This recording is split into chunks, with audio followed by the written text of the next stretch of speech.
Assalamualaikum warahmatullahi wabarakatuh. Alhamdulillah, salatu wassalamu ala rasulillah wa ala alihi wa sahbihi wa mawala. La hawla wa la quwata illa billah, ma ba'd. Santri-santriku yang dicintai Allah, rahimani wa rahimakumullah, azani wa azakumullah. Alhamdulillah, kita masih bisa melanjutkan pelajaran kita dari kitab Aqidah dan Khut Aqidataka. Pembahasan kita sekarang tentang Ainallah, di mana Allah. Di sebuah pertanyaan yang penting yang menunjukkan benarnya akidah kita. Dan banyak orang yang tidak paham tentang masalah di mana Allah, padahal ini termasuk masalah pokok dalam masalah akidah Ahlus Sunnah wal Jamaah yang harus diketahui. Tapi banyak kaum muslimin, bukan hanya yang awam, bahkan yang alim sampai punya gelar doktor, profesor pun banyak yang tidak memahami tentang masalah ini, bahkan pemahamannya keliru. Ini jawabnya, Allahu fawqal arsy ala samai. Allah itu berada di atas arsy, di atas langit. Qala ta'ala ar-rahmanu alal arsy istawa. Sebagaimana firman Allah Ta'ala, Ar-Rahman, yakni Allah berada di atas arsy, bersemayam, ini berkedudukan, ai ala wartafa'a, maha tinggi dan maha luhur. Kama ja'a fil Bukhari, sebagaimana datang dalam riwayat Bukhari.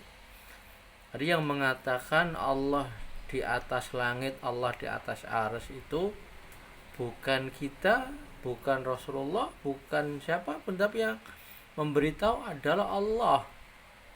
Yang kita harus mengimani tentang keberadaan Allah di atas arsy ini. Dan siapa yang mengingkari Allah di atas arsy, berarti dia mengingkari ayat Al-Quran ini.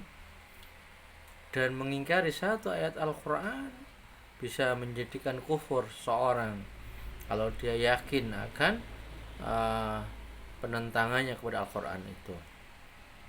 Jadi ini Allah di atas arsy, dan arsy itu berada di atas langit, adalah Allah sendiri yang mengatakannya. Wa qala sallallahu alaihi wa alihi wasallam, demikian pula Rasulullah SAW bersabda, innallaha kataba kitaban qabla an yakhluqal khalqa. Sesungguhnya Allah telah menetapkan dalam kitabnya sebelum menciptakan makhluk, inna rahmati sabaqat ghadabi, sesungguhnya rahmatku, yakni kasih sayangku, mendahului dari kemurkaanku. Fahuwa maktubun 'indahu fawqal arsy, dan hal ini, ketetapan Allah ini tertulis di sisinya di atas arsy. Jadi kita harus mengetahui bahwa Allah itu berada di atas arsy. Arsy itu sendiri berada di atas langit. Dan sebagaimana disebutkan tentang arsy ini sebanding dengan bumi, ya, sebagaimana yang dikatakan oleh Rasulullah SAW, ya, bahwa arsy dibanding dengan kursi itu seperti cincin yang dilemparkan di tengah padang pasir, dan kursi dibanding dengan langit dan bumi seperti itu pula. Jadi artinya besarnya arsy itu luar biasa, ya, besarnya arsy itu seperti cincin yang ada di tengah padang pasir dibandingkan dengan kursi itu. Dan kursi sendiri bila dibandingkan dengan langit dan bumi seperti itu juga. Ini kecilnya bumi ini nggak bisa kita bayangkan. Bagaimana dengan Allah yang menciptakan arsy, yang menciptakan kursi, yang menciptakan langit dan bumi? Tentu tidak bisa dibayangkan lagi kebesarannya, ya. Dan Allah berada di atas arsy-Nya. Ini harus kita yakini bahwa Allah berada di atas arsy, dan arsy itu berada di atas langit ketujuh. Jadi kalau kita ditanya, aina Allah, di mana Allah? Allah berada di atas arsy. Dan ketika ditanya di mana arsy? Arsy itu berada di langit yang ketujuh. Kemudian masalah berikutnya, halilallahu ma'ana. Apakah Allah bersama kita? Al-jawab, Allah ma'ana bisam'ihi wa ru'yatihi wa ilmihi. Jawabnya, iya, Allah bersama kita dengan pendengarannya, penglihatannya, dan ilmunya. Qala ta'ala, qala la takhafa innani ma'akuma asma'u wa ara. Sebagaimana firman Allah Ta'ala tatkala menyampaikan kepada Musa dan Harun alaihi salam, Allah mengatakan kepada keduanya, la takhafa, jangan kalian berdua takut kepada Firaun, karena apa? Sesungguhnya aku bersama kalian berdua selalu mendengar dan melihat. Jadi ini dalil yang menunjukkan bahwa Allah itu bersama kita, ilmunya, pendengarannya, dan penglihatannya.